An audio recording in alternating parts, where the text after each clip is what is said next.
Good morning students. Welcome back to online teaching session of Academic World School Bemitra. As usual, I am here today to teach you nationalism in Europe of class 10th history. Last time I had told you about the age of revolution from 1830 to 1848 in Europe, and today I am going to discuss about the following topics. The first topic is strange case of Britain. It will be followed by revolution of Silesia, then Italian unification, then visualizing nation, and the last one will be Balkan Wars.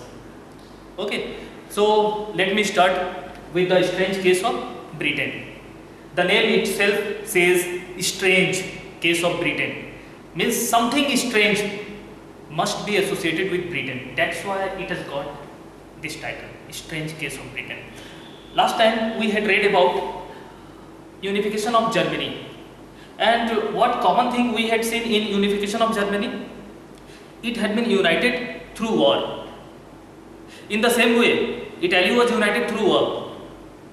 Okay, so in most of the cases of European countries, we were watching that they were being united through war.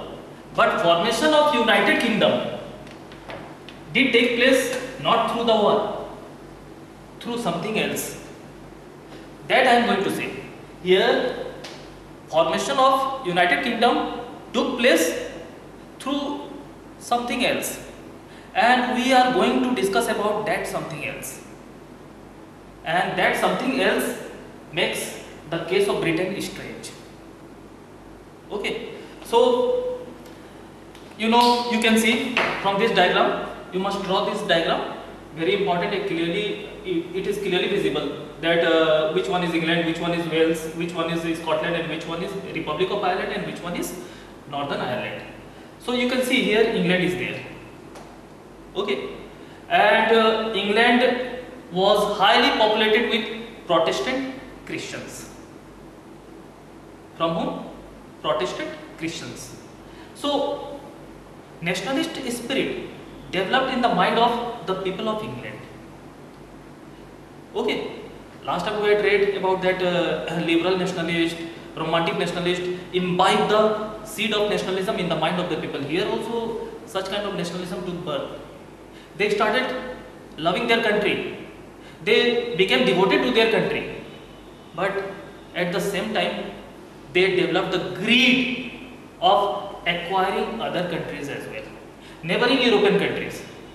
Okay, so the English people started the process of unification. They had developed a desire to merge Scotland with England initially. Scotland and Wales. They had developed the desire to merge Scotland and Wales with England, and thus to form Great Britain.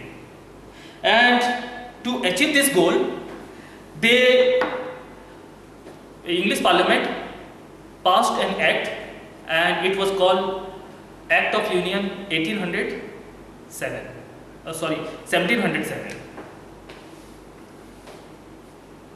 Act of Union 1707. So this is the significant act of England. In the history of England, this act is significant act. Through this act, Scotland and Wales were merged with England, and thus Great Britain was formed. Okay, once again I am repeating. English Parliament passed an act. The name of the act was Act of Union 1707, as it had been implemented in 1707. Through this act, the neighboring countries, Scotland and Wales, they were merged with England, and thus Great Britain was formed. Okay. Later on, similar kind of act was implemented, and it was Act of Union 1801. Act of Union 1801. And through this act, Northern Ireland was merged with Great Britain. This Northern Ireland was merged with Great Britain and thus UK was formed. So don't be confused regarding the name of England, Great Britain and UK. Whenever we talk about England, this is the England. Whenever we talk about Great Britain, it means England, Wales and Scotland. And whenever we talk about UK, it means it is a combination of England, Wales, Scotland and Northern Ireland, not whole Ireland. Because this part of Ireland, Southern Ireland, was not ready to merge with England. That's why they remained isolated. Only Northern Ireland could be merged with England. And still Republic of Ireland is there. Southern Ireland is there and it is known by Republic of Ireland. It is not a part of UK. Only Northern Ireland is part of UK. And one more thing I would like to say, that here the Protestant people, I have already told you that England was highly populated with Protestant Christians. So here Protestant Christians and here Protestant Christians supported the Protestant Christians of England also. That's why it became possible to merge Scotland, Wales and Northern Ireland. Okay, now what was the demerit of this formation of UK? Okay, today on the map we see beautiful United Kingdom, but have we ever thought what would have happened to the people of Scotland, Northern Ireland and Wales? Actually, the biggest demerit these Scotland, Wales and Northern Ireland encountered was the loss of their cultural identity. These people of Scotland had their own identity, had their own cultural identity. Similarly, people of Wales and people of Northern Ireland, they had also their own cultural identity. Okay, and because of English people, these people lost their own cultural identity. They were overshadowed by the English culture. So this was the biggest demerit that the people of Scotland, Wales and Northern Ireland encountered. Okay, so sometimes too much nationalism, extreme nationalism, aggressive nationalism proves to be very much harmful for other countries, because loving one's own nation is separate thing. But if you love your country so much that you will have the desire to develop your own country at the cost of other countries, this is the biggest demerit. This must not happen, because if you develop this kind of desire, why not I should develop my country at the cost of other countries, by capturing other countries, by exploiting the resources of other countries? Then other countries become victim of your greedy desire, and this must not happen. And the same thing had happened. Okay, so Scotland, Wales and Northern Ireland, the people from here lost their own identity, lost their cultural identity, as they were overshadowed by the English culture. However, UK was formed. Even today we can see UK on the map. Okay, this topic is over. Next I am shifting to Revolution of Silesia.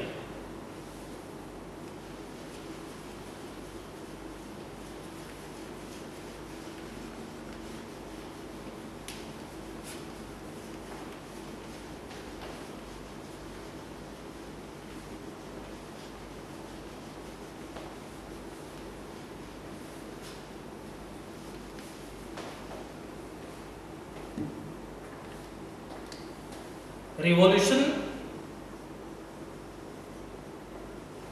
of Silesia 1845. Silesia was a part of Poland at that time, and in Silesia the problem was associated with weavers. Problems associated with weavers. What was the problem? In fact, the contractors used to go to weavers and they would give them money in advance and raw materials in advance, so that weavers could manufacture the cloth. And after manufacturing the cloth, when weavers sold the same cloth to the contractors paid them very meager amount, very small amount. The amount was not enough to feed the families of weavers sufficiently. Means weavers were not satisfied with the amount that was paid to them by their contractors. So in this way we can say that these weavers were being exploited by their contractors. Okay, initially by giving them the raw materials and money in advance, they were binding them that they had to sell their product to contractors only. And this was the biggest demerit they faced. When they sold the cloth, manufactured finished cloth to the contractors, they were paid very less amount. In this way, these weavers were going through miserable phase of their life, and ultimately they decided why not we should revolt against these contractors, and they came on the road and organized revolution against the contractors. They attacked the houses of contractors, they plundered the godowns of contractors, and there piles of cloths were there, and the piles of cloths were torn into pieces. Once again I am repeating, they attacked the houses of contractors, plundered the godowns of contractors, and there the piles of cloths were there, these cloths were torn into pieces. Okay, so this was the revolution of Silesia 1845. Okay, next I am shifting to Italian unification.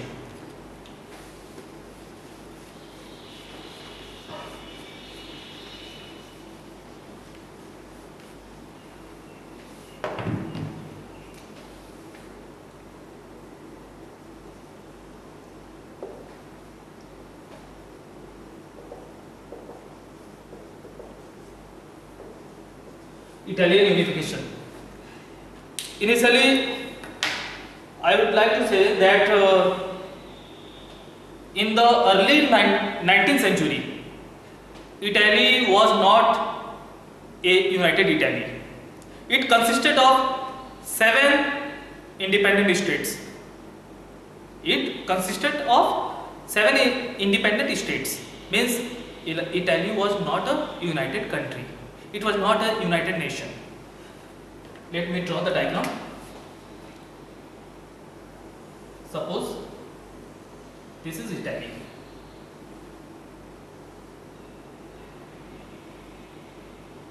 One, two, three, 4, 5, 6, 7. So it was divided into 7 independent states, and only one state was under Italian prince. Italian prince. And this area was known as Sardinia Piedmont.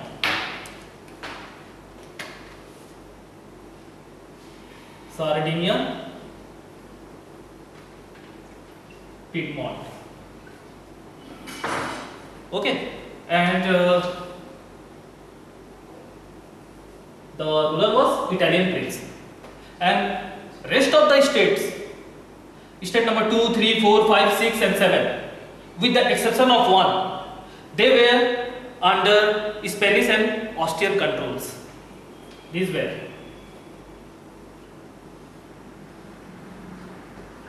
under Spanish and Austrian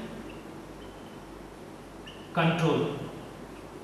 So remember the structure of Italy. How was Italy at that time? Italy was divided into 7 states, and only one state was under Italian prince, and the name of the state was Sardinia Piedmont, and rest of the states were under the control of Spanish and Austrian rulers. So here some nationalists came forward and they started the process of unification of Italy. In fact, they could not tolerate to see the divided Italy. They carved the desire in their mind, why not Italy must be united, and they started the process of unification of Italy. One of them was Mr. Giuseppe Mazzini. How can we forget the contribution given by Giuseppe Mazzini to the unification of Italy? So remember the name Giuseppe Mazzini. He was the great nationalist and he was born in the year 1807. He was born in the year 1807, and when he grew up, he became nationalist and he developed a desire to unite Italy, and therefore he joined a secret organization whose name was Carbonari. Carbonari. It was a secret organization.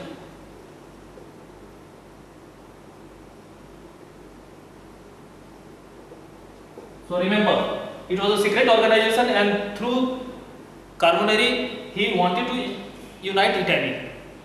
Okay. Next, in 1831, he began his revolt from Liguria. Once again I am repeating, he started his revolt from Liguria in 1831, but unfortunately he was arrested and sent into exile. He was arrested and sent into exile, but he was not a man to give up. He was not a man to surrender, and in spite of being in exilement, he continued the process of Italian unification. He founded two more secret organizations.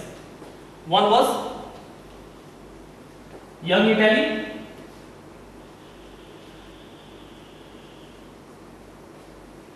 it was founded in Marseille.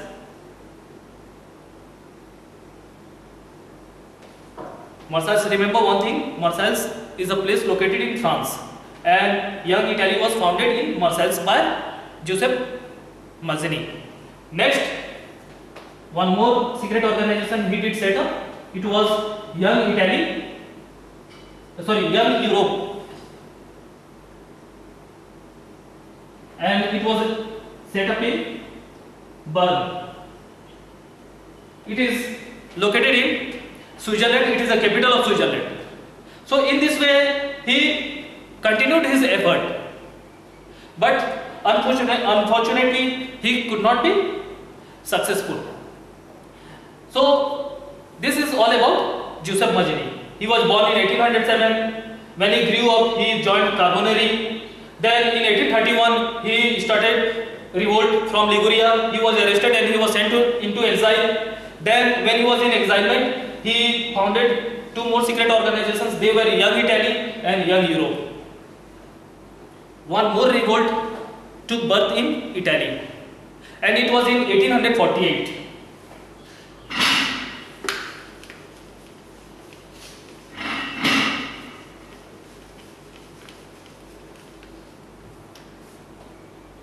One more revolt took birth in Italy, and it was in 1848, and this revolution was led by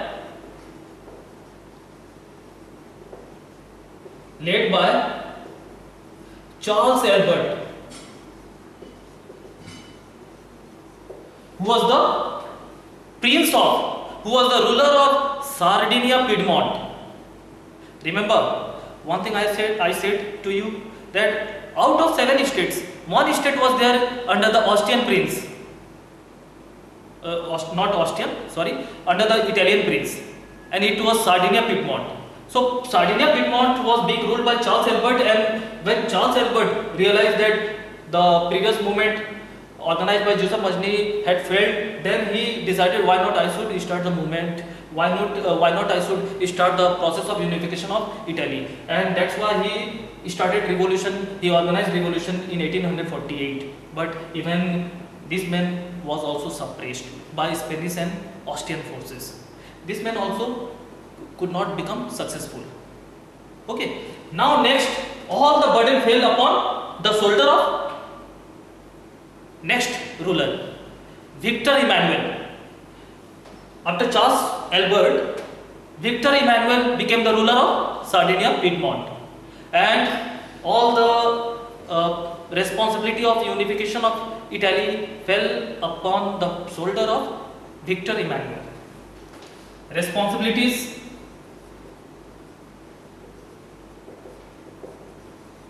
of unification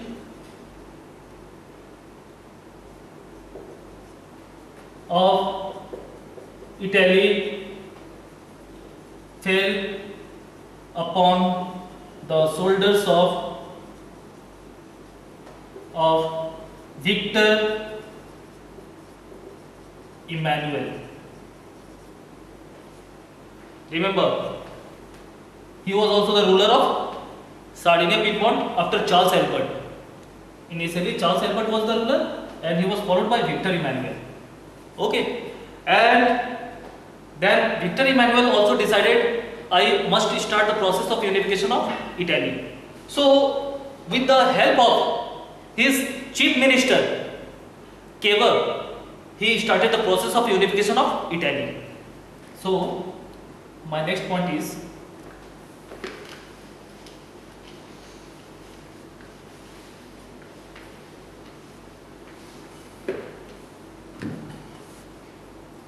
Victor Emmanuel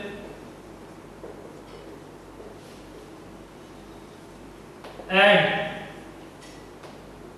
his chief minister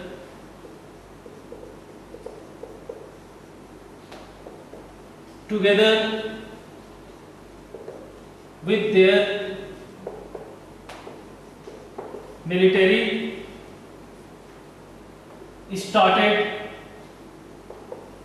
the process of Italian unification. Remember one thing, his chief minister name was Cavour. So with the help of Cavour and his military personnel, they started the process of Italian unification. And later on, these people were supported by France. Supported by France. It was all about the trick of Chief Minister Cavour.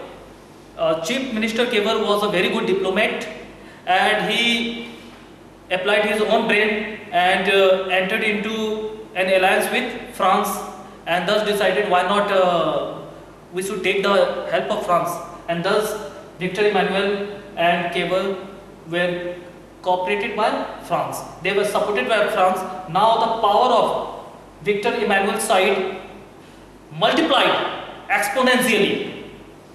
Their strength proliferated exponentially. Okay. Not only this, later on they were supported by some more people. Later on they were supported by local peasants, then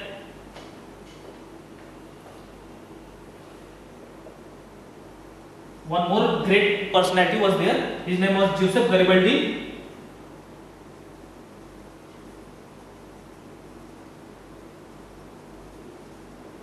And his armed volunteers. So later on they were supported by the local peasants, and one big personality was there. He was also a nationalist. His name was Giuseppe Garibaldi, and when Giuseppe Garibaldi came forward to support them, he came up with his own armed volunteers, and thus their power increased manifold. Exponentially they grew in power. So once again I am going to repeat that initially Giuseppe Mazzini had started the process of unification of Italy. Later on, this responsibility fell upon Victor Emmanuel. Victor Emmanuel started the process of unification. He took the help of his chief minister. They were supported by France, and later on, they were supported by the local peasants and Joseph Garibaldi and his armed volunteers. And finally, they had been successful. In the year 1861, they could unite Italy. This is the determination of nationalist. If you are true nationalist, if you are devoted nationalist, then no one can settle your desire. You will achieve your goal sooner or later, only you must have the patience. And they had the patience. They continued to apply their effort unless and until they achieved their goal. And in 1861, they could achieve their goal.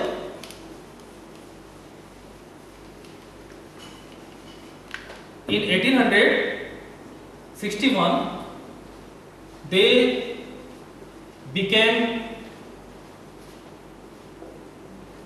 successful to unite Italy after defeating Spanish and Austrian forces. Remember, rest of the states had been under the control of Spanish and Austrian forces, and they had to liberate those areas from Spanish and Austrian forces. Then they could unite Italy, and they did it. They eliminated, they threw Spanish and Austrian forces out of these 6 states, and finally those 6 states were free from Spanish and Austrian forces, and all the states were united into one single nation, country, which came to be known as Italy, and it happened in 1861. And next point is Victor Emmanuel was proclaimed as the ruler of United Italy. Okay, now I do think that you must have understood the concept of Italian unification. My next topic is visualizing nation. Visualizing nation. This is a very important topic, and I do have my earnest desire that you must remember all these topics. Okay.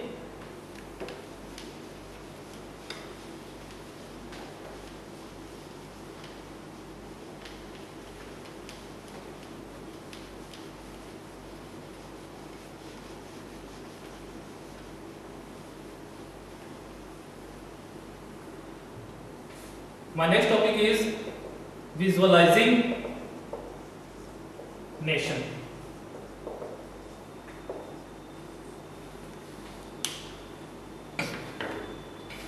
One thing I would like to say, if I take the name of Bharat Mata, are you able to visualize it? It is an abstract idea. It is just an imagination through abstract word. So what do you think? That your abstract idea will be able to connect other people with your desired objective? I don't think so. One thing I would like to say, that take the example of statues. When statues of gods and goddesses are kept in front of us, and when we see them and worship them, our devotion to the God multiplies exponentially. Okay, so same idea was incorporated by the nationalist of India, by the European nationalist. The European nationalist had an idea, why not their nation must be symbolized? If their nations would be symbolized in front of the common people would see the symbol of their nation, and their devotion to their motherland would multiply. Their devotion to the motherland would increase, and finally they would become so much inspired that they would come on the road and start their revolution against the injustices, against the monarchy, against the imperial power, and they would be able to liberate their nation, they would be able to achieve independence, and the wrong ruler would be replaced by democracy. So that's why they decided, I am talking about whom? Nationalists. They decided to turn the abstract idea of the nation into a visualized form. Okay. So what were the symbols, different symbols used by the European nationalists? I am going to discuss about all those symbols. Okay. Broken chain. European nationalists used broken chain to symbolize freedom from slavery.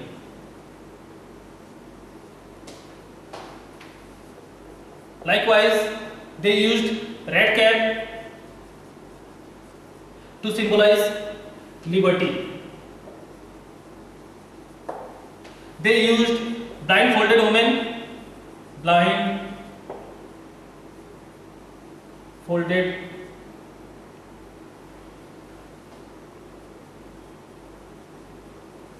to symbolize justice. Next, they used oak leaves to symbolize heroism. They used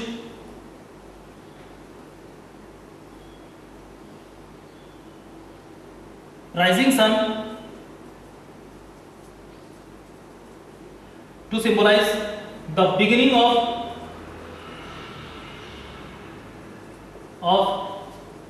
new era.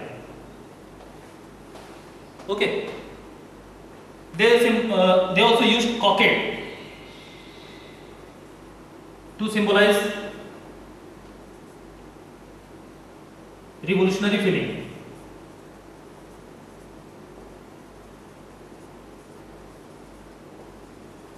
So these were the common symbols used by the European nationalists. These symbols were called allegory. Allegory. There is a particular term. It is called allegory. Allegory. So all these were the allegories. And through broken chain, they symbolized freedom from slavery. Through red cape, they symbolized liberty. Through blindfolded women, they symbolized justice. Through oak leaf, they symbolized heroism. Through rising sun, they symbolized the beginning of new era. Through cockade, they symbolized revolutionary feelings. And through all these symbols, they tried to connect their common people with the European motherland. They tried to ignite the blaze of nationalism in the heart of the common people, so that the common people would come on the road and organize vigorous revolution against the injustices, to terminate the injustices, to replace the monarchy by democracy, to replace the imperial power by democracy. Okay. Some more allegories were used by European nationalists. Germania. As an allegory of Germany, and Marion as an allegory of France. They portrayed, they exhibited, they displayed their nation in the form of female figures. Germania was a female figure, Marion was a female figure, and Germania symbolized Germany and Marion symbolized France. And through these female figures also the nationalists tried to connect their own people with their motherland. In Germany, the German nationalists tried to connect the German people with their motherland, with the soils of their motherland, so that they would start the process of unification of Germany. Okay. Likewise in France, the nationalists through Marion tried to connect the common people with their with the soils of their motherland. Okay. So these were the allegories. Okay. Next thing, Marian. Here, Mary was the mother of Jesus, and Anne was the grandmother of Jesus. So, taking the name of Mary and Anne, they formed Marian. One single name they composed, and this name was given to the symbol of France. And in your book, you can see there are several images of Germania. At one place, you will see Germania has fallen on the ground. It symbolizes that, see, your nation has collapsed, and it requires the effort of its common people. It seeks the help of the common people. It wants that the common people must start revolution to unite Germany. Germany is going through miserable phase, and it is the common people who could save their country, who could unite their country. So, through fallen figure of Germania, they wanted to convey this message. Next thing, at one place you can see Germania having a sword and guarding the Rhine Valley. Rhine Valley in Germany was a resource-rich area, and many imperialist power had their eagle's eye on this Rhine Valley, and they wanted to capture this Rhine Valley and exploit the resources. So, through the image of Germania with sword holding in one hand, the nationalists wanted to convey that the common people in Germany are ready to guard their Rhine Valley. They were not ready to surrender their Rhine Valley to the imperialist power. So in this way, they conveyed the messages through the images of their nation. And at one place you can see Germany is standing with the sword in one hand and tricolor flag in another hand. Then oak leaves are there on her head. Okay, and in the background, rising sun is there. So all these things are symbolizing something. All these things are conveying some messages. In the background, the rising sun conveys that very soon the new era is going to begin, and the common people have the feeling of collective identity, and they would surely protect their own nation. They would unite their own nation, they would protect their own nation, and in near future they would never let their own nation captured by the imperialist power. Okay, so this is how the nation was visualized, and the prime goal of the European nationalists was to connect their own people with their motherland, so that the common people would come up with huge enthusiasm, with colossal enthusiasm, and protect their own nation.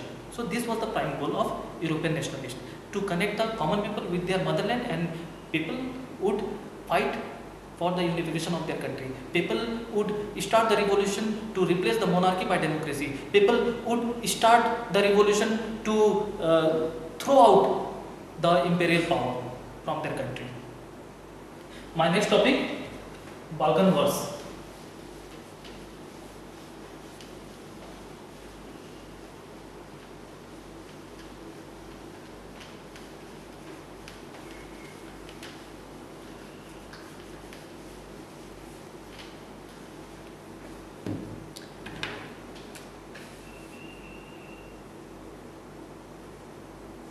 Balkan Wars.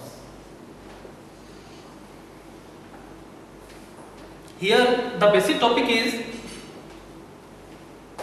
nationalism accompanied by imperialism leads to war. Nationalism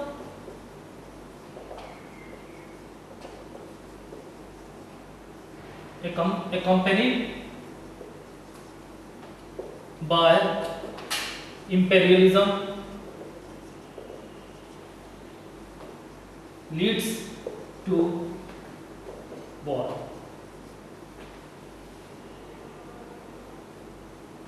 So this is the prime topic that we are going to discuss under Balkan Wars.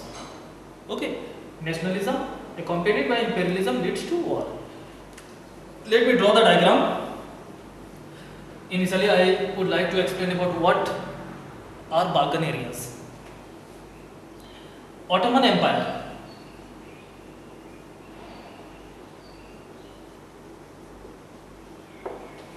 consisted of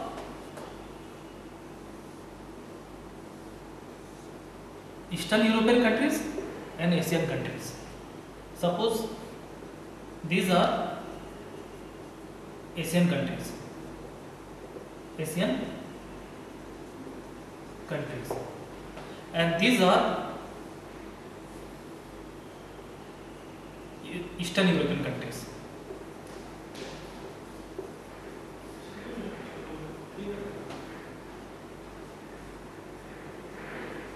Eastern European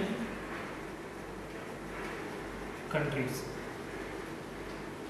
Okay, so Ottoman Empire consisted of Asian countries and Eastern European countries. Okay, and out of these Asian countries, one was Turkey. Okay, and out of these Eastern European countries, one was Greece. Last time we had discussed about Greek War of Independence. So same Greece was there here. Okay, so these areas were called Balkan areas. I mean to say, Eastern European countries were known as Balkan areas. Balkan areas. So from here we can easily understand that Turkey had occupied the rest of the Asian countries and Eastern European countries, and thus formed Ottoman Empire, and thus the administrative center was in Turkey. The whole Ottoman Empire was being administered by Turkey, Khalifa of Turkey. Okay, so it is very easy to understand Ottoman Empire was a blend of Eastern European countries and Asian countries. Okay, so what happened in the Balkan areas? I have already told you that Eastern European countries were known as Balkan areas also. In the Eastern European countries, romantic nationalism took birth. Liberal nationalism took birth. Here the romantic nationalist, liberal nationalists inspired their common people, inspired their countrymen, and they started the process of achieving independence. One of them was Greece. Greece had also started the war of independence, and finally it could achieve independence in the year 1832 through the Treaty of Constantinople. In the same way, rest of the European countries had also started their process of achieving independence. They started their revolution of achieving independence, and their ultimate goal was to become independent country, to separate themselves from Ottoman Empire, just like Greece, who had separated itself from Ottoman Empire. Okay, so it all happened only because of what? Nationalism. In each of the Eastern European countries, nationalism had taken birth, but at the same time, imperialism had also taken birth. These Eastern European countries, okay, they wanted to become independent, they wanted to separate themselves from Ottoman Empire, but at the same time, they wanted to capture each other. They wanted to develop their own country at the cost of other countries. These countries were resource-rich countries, they had resources, and these European countries wanted to capture each other so that they would be able to exploit the resources of other, and ultimately they would become rich. Okay, so this kind of thinking in nationalism accompanied by imperialism gave birth to a huge tension in these areas.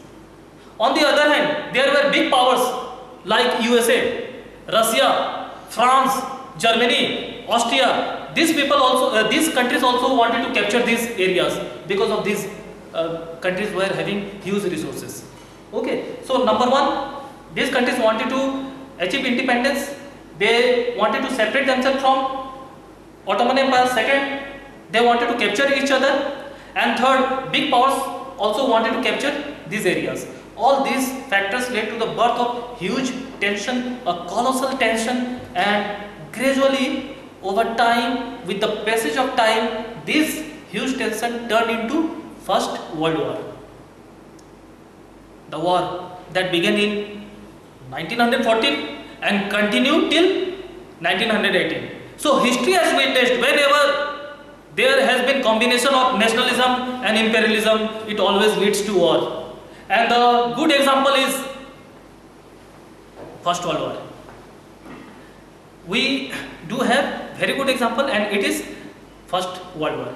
It was only because of this fact. Nationalism accompanied by imperialism always leads to war. So that's all, and I do hope that all of you must have understood the concept of the strange case of Britain, revolution of Silesia, Italian unification, visualizing nation, and Balkan Wars. And I do hope that all the assignments that would be uploaded in ERP, you have to go through the questions, and you have to complete all the assignments. And I want to see it at the earliest. Thank you. Bye bye.